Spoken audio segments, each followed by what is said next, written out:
Yo, yo, it is time for the Ask Jason question series where people send in a question. Manuel, send in a question, however you say his name.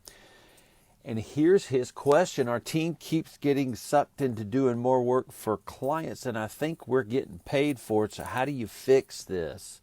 Well, that's a great question. We just want to say thank you, though, first to Bill.com. They're a sponsor of the Ask Jason question series, and they're building they have built a huge accountant resource center right there. We've actually done some checklists on how to onboard people into Bill.com because we've used it in our firm for many, many bajillions of years with any controllership clients. We're onboarding clients into Bill.com right now. We're about to pitch another onboard to a Bill.com client. So the platform Bill.com keeps growing. It's AI enabled.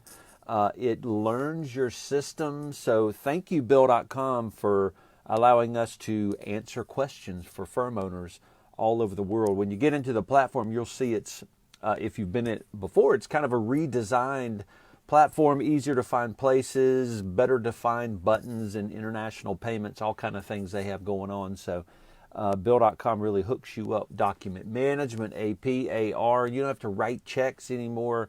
It's a freaking amazing.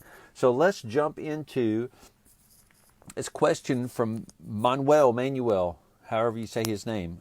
He says, our team keeps getting sucked into doing more work for clients, and I think we're getting paid for. So how do you fix this? Well, you probably know this is a scope issue, and the way you fix scope issues, always the way you fix scope issues is with clarity.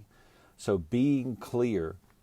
So a couple of different ways we want to approach that. Number one is you're clear when you have a written engagement with all of your clients. You should actually never be serving a client without a written engagement because that's the clarity of the foundation of your relationship.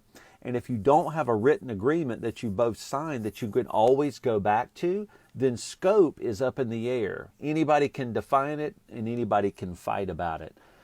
So you don't want to have any fights. You just want to be collaborative in scope. So, Manuel, that's the first thing. Make sure you're being super clear and you go over those agreements with your client. Make sure they understand them. They may say they understand their agreements, but make sure they do by going over those agreements with them. So the other part of this that I wanted to talk about is that scope management is not a one-time thing. It's an ongoing skill that owners have to learn.